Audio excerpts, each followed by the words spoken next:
Hi అండి. అందరూ ఎలా ఉన్నారు? నేనైతే చాలా చాలా బాగున్నానండి. ఈరోజు మన వీడియో వచ్చేసేసి పన్నీర్ అండి. ఒక్క సొరకాయ ఉంటే చాలండి మనం ఇంట్లోనే పన్నీర్ తయారు చేసుకోవచ్చండి. సొరకాయతో చాలా ఈజీ పద్ధతిలో మనము ఇంట్లోనే పన్నీర్ తయారు చేసుకోవచ్చండి. ఏ పాలు లేకుండా, పాల పౌడర్ లేకుండా ఒక్క సొరకాయ ఉంటే చాలండి పన్నీర్ అయితే రెడీ అయిపోతుంది. చూడండి, నేను సొరకాయతో ఎలా పన్నీరు రెడీ చేశానో చేసి చూపిస్తానండి. చూడండి, మనమైతే ఇప్పుడు వీడియోలోకి అయితే వెళ్ళిపోదామండి. నేను ఒక సొరకాయ తీసుకున్నానండి. చూడండి, లేతదైతే కట్ చేసేసుకోండి, ముదురుదైతే దాంట్లో విత్తనాలు అవి ఉంటాయి కదండి, విత్తనాలు తీసేయాలండి. లేతదైతే మనం అలాగే కట్ చేసేసుకోవచ్చు. ఇది కొద్దిగా ముదిరిందండి ఈ సొరకాయ, అందుకని నేను పైన తొక్కంతా చక్కగా తీసేస్తున్నాను. మనం పన్నీరు బయట చాలా ఎక్కువ రేట్లు ఉంటాయి కదండి, అందుకని నేను ఇంట్లోనే రెడీ చేశానండి ఒక్క సొరకాయతో. మీరు కూడా మీ ఇంట్లో రెడీ చేసేసుకోండి. నేను ఎలా తయారు చేశానో చూడండి, చాలా చాలా టేస్టీగా ఉందండి. మన పన్నీర్ అయితే సొరకాయతో చేశానండి నేను. చూడండి, నేనైతే సన్నగా ముక్కలు కట్ చేసేసుకుంటున్నానండి.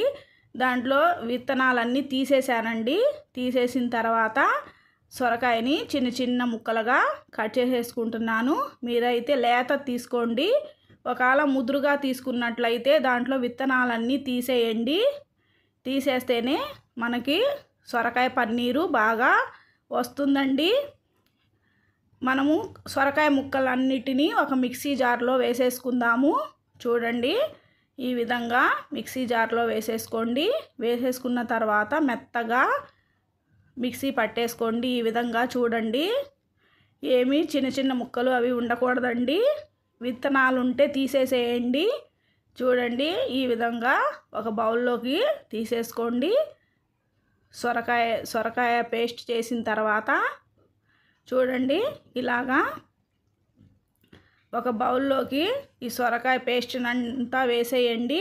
వేసేసిన తర్వాత దీంట్లోకి కొద్దిగా పెరుగు వేసుకోండి. మరీ పుల్లగా ఉండవసరం లేదండి. కొద్దిగా పెరుగు వేసుకున్న తర్వాత కొద్దిగా సాల్ట్ వేసుకోండి. సాల్ట్ వేసుకున్న తర్వాత చూడండి, తినే సోడా వేసుకోండి ఒక అర స్పూను. తర్వాత బియ్యం పిండి ఉంటుంది కదండి, బియ్యం పిండి ఒక 2 స్పూన్ల వరకు వేసుకోండి. మొత్తం 4 స్పూన్లు వేయాలండి. ముందుగా 2 స్పూన్లు వేసిన తర్వాత మొత్తం చక్కగా కలుపుకుందాము. పెరుగు మొత్తం వేసిన తర్వాత సాల్టు, పెరుగు, కొద్దిగా తినే సోడా అండి, తర్వాత 2 స్పూన్లు బియ్యం పిండి అండి వేసుకున్న తర్వాత చక్కగా కలుపుకుందాము. మీరు మైదా కూడా వేసుకోవచ్చండి. మైదా ఒక 2 స్పూన్లు, బియ్యం పిండి 2 స్పూన్లు వేసుకోవచ్చు. వేసుకొని చక్కగా బాగా కలపండి. నేనైతే బియ్యం పిండి ఒకటే వేసానండి. శనగపిండి అస్సలు వేయకూడదండి. బియ్యం పిండితోనే మనము చేసుకోవాలి. చూడండి, ఈ విధంగా చక్కగా కలుపుకోండి. కలుపుకున్న తర్వాత ఒక ప్లేట్ తీసుకోండి.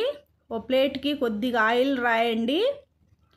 ఆయిల్ రాసిన తర్వాత మన పన్నీరు చక్కగా సొరకాయతో పన్నీర్ చేసుకుందామండి.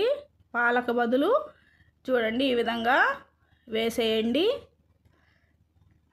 వేసేసిన తర్వాత పక్కన పెట్టేయండి ఒక 5 నిమిషాలు. చూడండి, ఈ విధంగా ప్లేట్లో వేసుకున్న తర్వాత పక్కన పెట్టేసుకోండి. తర్వాత మనకి కర్రీకి కావాల్సినవి చూడండి, 2 పెద్ద ఉల్లిపాయలండి ఘాట్లు లాగా పెట్టేసుకుందాము. 4 టమాటాలని తీసుకున్నానండి. 4 పచ్చిమిరపకాయలండి. చూడండి, ఇలా మనము కట్ చేసేసుకుందాము. కట్ చేసేసుకొని ఈ గ్రేవీకండి చూడండి, ఈ విధంగా కట్ చేసేసుకోండి. కట్ చేసేసుకున్న తర్వాత మనమైతే స్టవ్ వెలిగించేసి కర్రీ కోసం కళాయి పెట్టేసుకుందామండి. చూడండి, ఈ విధంగా కళాయి పెట్టేసుకోండి. తర్వాత ఒక చెంబు నిండా వాటర్ పోయండి. పోసిన తర్వాత దాంట్లో ఒక చిన్న గిన్నె పెట్టండి, అంటే సపోర్ట్ కోసం అండి. గిన్నె పెట్టిన తర్వాత మనం కోసుకున్న ఉల్లిపాయలు, టమాటా ముక్కలు అన్నీ చుట్టూరు చక్కగా వేసేయండి. నేను చూపించిన విధంగా మన సొరకాయ పన్నీర్ కర్రీ అయితే చాలా చాలా టేస్టీగా ఉంటుందండి. చూడండి, దీంట్లో పచ్చిమిరకాయలు వేసిన తర్వాత ఒక చిన్న ముక్క దాల్చిన చెక్క కూడా వేసుకోండి. తర్వాత చిన్నుల్లిపాయలండి ఒక 4-5 రెబ్బలు కూడా వేసేసుకోండి. తర్వాత అల్లం అండి, అల్లం కూడా వేసేసుకోండి. వేసుకున్న తర్వాత చూడండి, మనము ముందుగా రెడీ చేసి పెట్టుకున్న ఈ సొరకాయ పేస్ట్ని ఇలాగా పెట్టేసి మూత పెట్టేయండి. ఒక 20 నిమిషాల వరకు చక్కగా ఉడికించుకుందామండి. మన పన్నీర్ అయితే రెడీ అయిపోతుంది. అలాగే కర్రీకి కూడా చక్కగా టమాటాలు, ఉల్లిపాయలు కూడా ఉడికిపోతాయండి. చూడండి, మన చేతికి ఇలా అంటకూడదండి. అంటితే మళ్ళీ ఒక 10 నిమిషాలు మళ్ళీ పెట్టండి. చూడండి, అంటట్లేదు. మన పర్ఫెక్ట్గా పన్నీర్ అయితే ఉడికిపోయింది, సొరకాయ పన్నీరు. చూడండి, ఈ విధంగా మనము ఉడికించుకున్న తర్వాత తీసేసుకుందామండి. తీసి పక్కన పెట్టేసుకుందాము. చూడండి, టమాటా ముక్కలు, పచ్చిమిరపకాయ ముక్కలు కూడా చక్కగా ఉడికిపోయినాయి. చూడండి, ఈ విధంగా 2 పనులు ఒకేసారి అయిపోయినాయి. చూడండి, తర్వాత టమాటా ముక్కల మీద ఉన్న తొక్కను తీసేద్దామండి. మిక్సీ జార్లో నలగవు కదండి, మనం మిక్సీ పట్టుకోవాలి ఇవి మొత్తము. అందుకని టమాటా ముక్కల మీద తొక్కంతా తీసేసి ఓ మిక్సీ జార్లో వేసేసుకుందాము. చూడండి, ఈ విధంగా మొత్తము వేసేసుకున్న తర్వాత మెత్తగా మిక్సీ పట్టుకుందామండి. మన గ్రేవీకి కావాలి కదండి, కూరకి చాలా బాగుంటుంది. దాంట్లో కొద్ది నీరు కూడా వచ్చిందండి. మనము కర్రీ వండేటప్పుడు ఆ నీరుని వేసేద్దాము, నీళ్ళని. చూడండి, ఈ విధంగా పేస్ట్ చేసుకోండి మెత్తగా. తర్వాత స్టవ్ వెలిగించేసి కళాయి పెట్టేసుకుందాము మన కర్రీ రెడీ చేసుకోవడానికి. చూడండి, తర్వాత కళాయి వేడెక్కిన తర్వాత కొద్దిగా ఆయిల్ పోసుకుందామండి. దీంట్లో ఎక్కువగానే ఆయిల్ పడుతుంది. సొరకాయ పన్నీర్ చాలా చాలా టేస్టీగా ఉంటుందండి, సొరకాయ పన్నీర్ కర్రీ. మీరు కూడా మీ ఇంట్లో ఒకసారి ట్రై చేయండి. తర్వాత కొద్ది జీలకర్ర, కొద్దిగా ఆవాలు వేసుకోండి. ఆయిల్ వేడెక్కిన తర్వాత వేసుకున్న తర్వాత మనము ఈ పేస్ట్ని అయితే వేసేసుకుందాము. వేసేసుకొని ఆయిల్ పైకి వచ్చేంత వరకు చక్కగా కలుపుకుంటూ ఉందామండి. చాలా చాలా టేస్టీగా ఉండే మన సొరకాయ పన్నీర్ అయితే రెడీ అయిపోతుంది. చూడండి, దీంట్లోకి రెండు స్పూన్లు కారం వేసుకుందామండి. కారం ఎక్కువ తినేవాళ్ళైతే వేసుకోండి ఎక్కువగా. నేనైతే 1.5 స్పూన్ వేసానండి. కొద్దిగా పసుపు వేసుకుందాము. వేసుకొని ఆయిల్ పైకి వచ్చేంత వరకు చక్కగా ఉడికించుకుందామండి.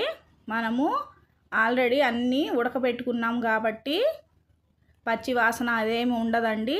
చూడండి, ఆయిల్ పైకి వచ్చేస్తుంది. తర్వాత 1 స్పూను సాల్ట్ వేసుకుందాము. సాల్ట్ వేసుకున్న తర్వాత చక్కగా కలుపుకోండి.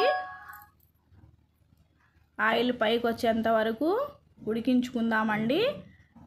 కర్రీనైతే మనము చాలా చక్కగా అలా ఉడికించుకుందాము. ఉడికించుకున్న తర్వాత దీంట్లోకి ఒక 1/4 కప్పు పెరుగు కూడా వేసుకుందామండి. పెరుగు వేసుకున్న తర్వాత అలా కలుపుకుంటూనే ఉండాలండి, లేకపోతే ఇరిగిపోతుంది. చూడండి, ఈ విధంగా చక్కగా కలుపుకోండి.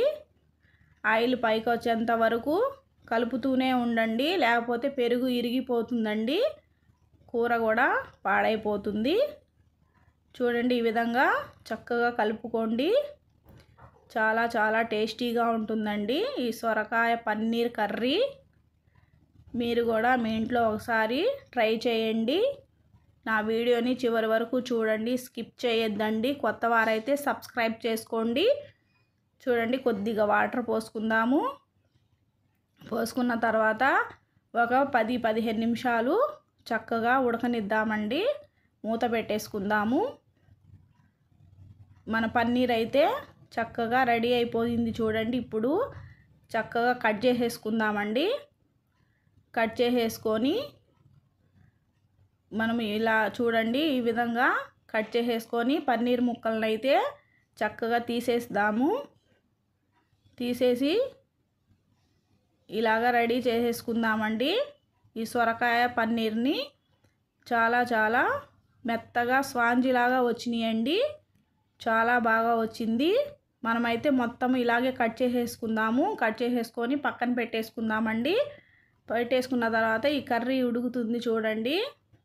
ఆయిల్ పైకి వచ్చేంత వరకు చక్కగా ఉడికించుకుందాము. దీంట్లో కొద్దిగా ధనియా పౌడర్ కూడా వేసుకుందామండి. చూడండి ఈ విధంగా కొద్ది ధనియా పౌడర్ కూడా వేసుకోండి. వేసుకున్న తర్వాత ఒక 10-15 నిమిషాలు చక్కగా ఉడకనిద్దామండి. మనము సొరకాయ పన్నీర్ ముక్కల్ని కోసుకున్నాం కదండి, అవి పక్కన పెట్టేసుకున్నాను. కట్ చేసేసుకొని చక్కగా స్పాంజీ లాగా వచ్చినాయండి. చాలా బాగా వచ్చినాయి. మీరు కూడా మీ ఇంట్లో ఒకసారి ట్రై చేయండి. చూడండి ఈ విధంగా మనమైతే వేసేసుకుందాము. వేసుకున్న తర్వాత చక్కగా కలుపుకుందామండి. ఎక్కువసేపు ఉంచకండి, సొరకాయ ముక్కలు కదండి కరిగిపోతాయి. చూడండి ఈ విధంగా సొరకాయ పన్నీర్ ముక్కలనైతే కర్రీలో వేసేద్దాము. వేసేసిన తర్వాత చక్కగా ఉడకనిద్దామండి. ఎక్కువసేపు ఉడకనవలసిన అవసరం లేదండి. చూడండి ఈ విధంగా కొద్దిగా ఉడికిన తర్వాత కొద్దిగా కొత్తిమీర అయితే చల్లేసుకొని ఒక 5 నిమిషాలు అలా వదిలేద్దామండి. వదిలేసిన తర్వాత చూడండి ఆయిల్ పైకి వచ్చి చక్కగా ఉడికిపోయినాయి. ఎక్కువసేపు ఉడికిస్తే సొరకాయ ముక్కలు కరిగిపోతాయండి. చూడండి మనకి కొద్ది గట్టిగా రావాలి కదండి, అందుకని కొద్దిసేపు ఉడికించుకున్న తర్వాత చూడండి ఎలా ఉడికిపోయిందో. మన సొరకాయ పన్నీర్ కర్రీ రెడీ అయిపోయింది చూడండి. చాలా టేస్టీగా ఉండే సొరకాయ పన్నీర్ కర్రీ రెడీ అయిపోయింది. మీరు కూడా మీ ఇంట్లో ఒకసారి ట్రై చేయండి. ఎలా వచ్చిందో కామెంట్ చేయండి ప్లీజ్ అండి. నేను చాలా కష్టపడి చేశానండి ఈ వీడియో.